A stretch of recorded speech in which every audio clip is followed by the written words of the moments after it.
Hey everybody, it's Narrative Tarot Part 2. Not really Part 2, this is just totally separate section. Remember when I told you guys be aware of like scams and stuff like that? So, and the biggest scam is like scamming ourselves. Again, this is like note to me to put in like the videos, because sometimes I don't like watch it back and I don't put in like refer the card that comes up, watch this or suggest it or whatever. But I'm watching this guy on YouTube. His name is James James,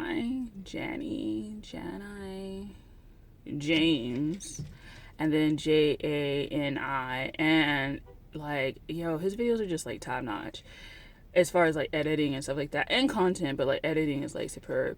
And he was talking about like he's done one about like MLMs, he's done one about money, he's done stuff about like gurus and stuff like that.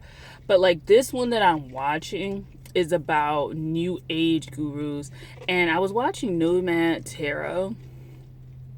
She's awesome. Very blunt and straightforward. I find that like Eastern European, like people in general, like very blunt and straightforward. And I think they're like Eastern European. I find culturally they're Eastern Europe, like they're blunt and to the point. I work with like Ukrainians, Belarusians, and like Russians and stuff like that. So like that's why I'm saying that.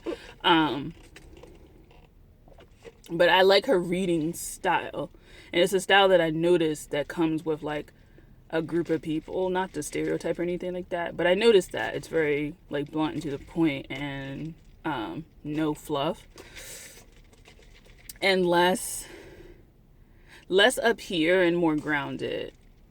Like if you want to get practical day-to-day advice, like those people that are from that region, I find to be, oh my god, this is like so fucked up, but like they're good readers. It's just like if you're not used to people being blunt and stuff like that, it can kind of turn you off. But anyway, she was watching a documentary by DW, which I think is like German, about American gurus and how duplicitous it can be, but it's very unassuming. And I told y'all, okay, this is what's going to happen. Pluto in Aquarius is going to roll through, right? People going to be needing a hero. I need a hero. And then like, you're going to need a hero, and that hero's going to come in, and then, but they're going to be like selling you something that you need to buy.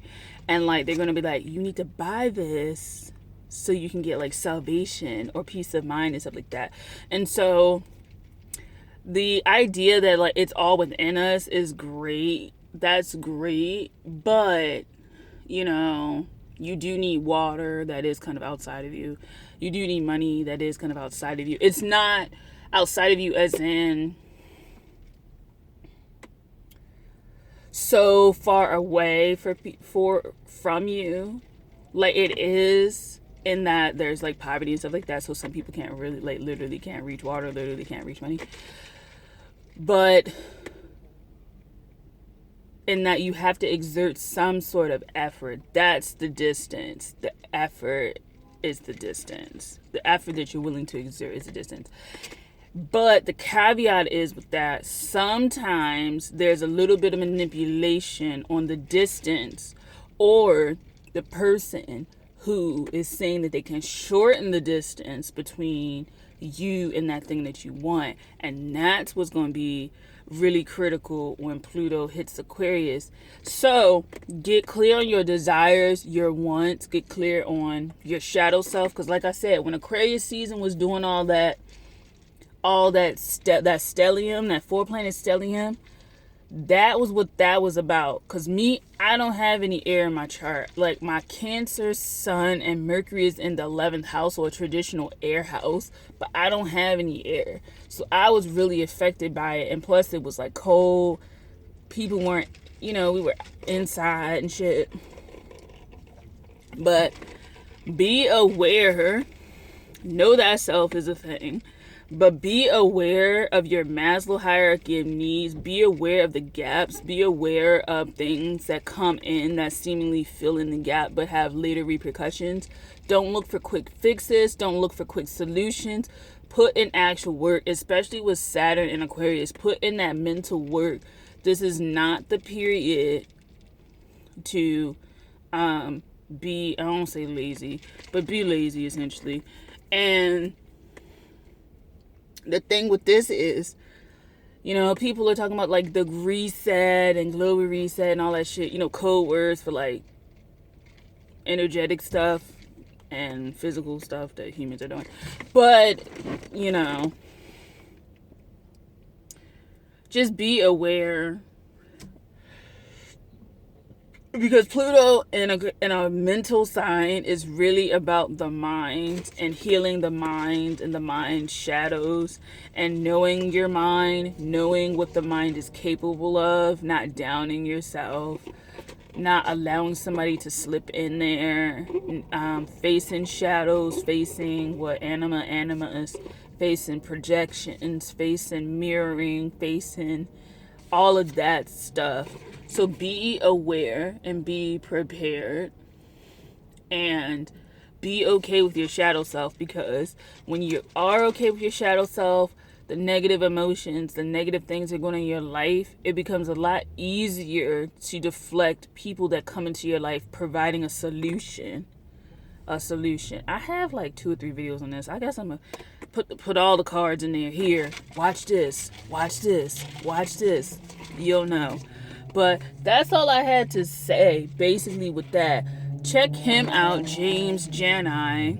He doesn't have that many videos on his channel, but like the ones that I've seen are like really, really good. And don't take him as the authority. That's another thing with this Pluto and Aquarius thing. There are people that have more access or resources or whatever, but don't think nobody's inherently better than you. And that's something that, if you have a core wound around that, I do. So I can tell you, 12th house Leo moon, I can tell you like that's a whole thing. And then my Mercury, which is how I process information, even though I'm Mercury ruled as far as my chart, but I have a Mercury that's kind of like afflicted in a sense with it, because it opposes Neptune, and Neptune's conjunct Uranus. So it's like it can work, but like more often than not, it may not. So that's something I know about myself, and that's something I know I have to like work on. But don't let anybody down you. Don't let anybody just like shit on you in general. Like, just don't. It's not a good look. Don't ever give up your power. And people will tell you when you do give up your power that you consented to it, whether you sign papers or not. Whatever you subscribe to, literally act out, assume the vocabulary of, whatever. They will say that if the shit don't work out that you knew, check out your warranties, check out all of that shit, because Pluto and Aquarius is, if you get that game over, want, you played the game. And so ain't nobody gonna sit here and listen to you complain that you lost the game when you signed up for the game. In the small fine fucking print, they said you may lose everything, and if you decide to play, then you essentially are giving up any liability to us. That's kind of what this kind of thing is. And so with the scams that are going on through the tarot community and just every community, all these fucking bots and shit like that, the reason why is because we're scamming ourselves with false perceptions. And if we're going to have false perceptions, you may as well have false people rolling through the bitch anyway. And so the bitch is the world, rolling through this bitch anyway. And